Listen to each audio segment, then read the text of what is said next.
வாலிபர்கள் எப்படியெல்லாம் பாவத்தின் அடிமைதனத்தில் இருக்கிறாங்க, பெண் பிள்ளைகள் எப்படியெல்லாம் இந்த சமுதாயத்தில் கொடுமைப்படுத்தப்படுகிறார்கள், சின்ன குழந்தைகள் கூட எப்படியெல்லாம் வேதனையான காரியத்தில் கடந்து செல்லுகிறார்கள் என்பது நமக்கு சொல்லப்பட்டது.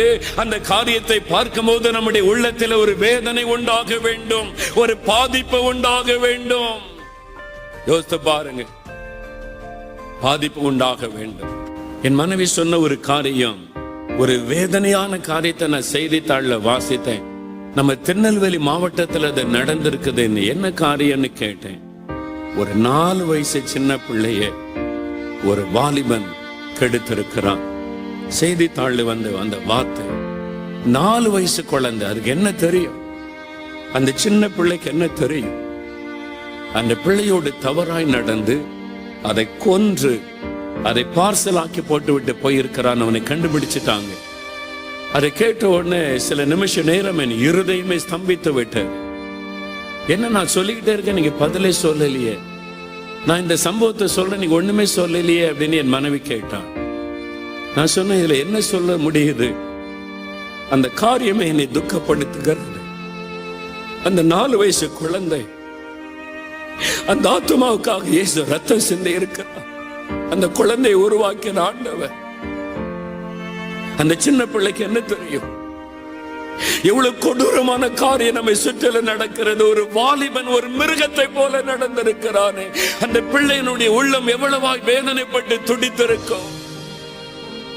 சொன்னேன், உள்ளம் பாதிக்கப்பட்டு விட்டது, என்னால பேச முடியல. நெகேமியா உட்கார்ந்து அழுகிறார். தன் ஜனத்தினுடைய தன் தேசத்தினுடைய காரியத்தை கேள்விப்பட்ட போது உட்கார்ந்து அழுகிறார். நம்முடைய பட்டணத்தில், நம்முடைய கல்லூரிக்குள்ள, நம்முடைய விடுதிக்குள்ள சுற்றில நடக்கிறத பாருங்க. எத்தனை வாலிப பிள்ளைகள் பணத்துக்காக கற்பை விற்று கொண்டிருக்கிறார்கள், பரிசுத்தத்தை விற்று கொண்டிருக்கிறார்கள். அதை பார்க்கும் பொழுது ஒரு செய்தியாக உங்களால் எப்படி எடுக்க முடியும்? இயேசுடைய ரத்தம் அந்த பெண்ணுக்காக சிந்தப்படவில்லையா? அந்த ஆத்துமாவுக்காக இயேசு சிலுவை சுமக்கவில்லையா? இப்படி பாவத்தில் அடிமைப்பட்டு கிடக்கிற இந்த பிள்ளைகளை குறித்த ஒரு பாரம் உங்களுக்கு உண்டாகவில்லையா? நெகேமியா உட்கார்ந்து அழுகிறார். ஆண்டவர் இறங்கி வந்து நெகேமியாவிடத்துல பேசல, நெகேமியாவே நடக்கிறதை பார், என் உள்ளம் துக்கப்படுகிறது, உபவாசம் பண்ணி ஜெபம் பண்ணி என்று கர்த்தர் சொல்லவில்லை. ஆனால் அந்த சம்பவத்தை கேள்விப்பட்ட போது அவனுடைய இருதயம் பாதிக்கப்படுகிறது. அவன் தான் தேவனை அறிந்திருக்கிறவன். நமக்காக ரத்தம் சிந்தனை இயேசுவை நீங்கள் ருசித்தது உண்மையானால், இப்படிப்பட்ட சம்பவங்களை கேள்விப்படும் பொழுது உன் இருதயம் நொறுங்க வேண்டும் அல்லவா? அவன் அழுகிறான். வேதத்தை வாசித்து பாருங்கள், எத்தனை நாட்கள் துக்க முகத்தோடு இருந்தான். கிட்டத்தட்ட 4 மாதங்கள் நெகேமியா அழுது கொண்டிருந்தான். என் தேசம் இப்படி இருக்கிறது, என் ஜனங்கள் இப்படி சிறுமைப்பட்டிருக்கிறார்களே என்று கிட்டத்தட்ட 4 மாதங்கள் அழுது கொண்டிருந்தான்.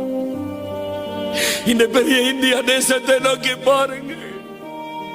1 கோடிக்கும் அதிகமான விபச்சார தொழில் செய்கிற பெண்கள், கிட்டத்தட்ட 1 கோடி பெண்கள் விபச்சார தொழில் செய்கிற பெண்கள் இந்த தேசத்தில் இருக்கிறார்கள். ஒரு நாளைக்கு 500 வாலிப பிள்ளைகள், சிறு பிள்ளைகள் கடத்தி கொண்டு போய் விபச்சார தொழிலிலே கட்டாயமாக ஈடுபடுத்தப்படுகிறார்கள். இந்த செய்தியை நீங்கள் கேட்கும் போது உங்களுடைய உள்ளம் பாரம் கொள்ளவில்லையா?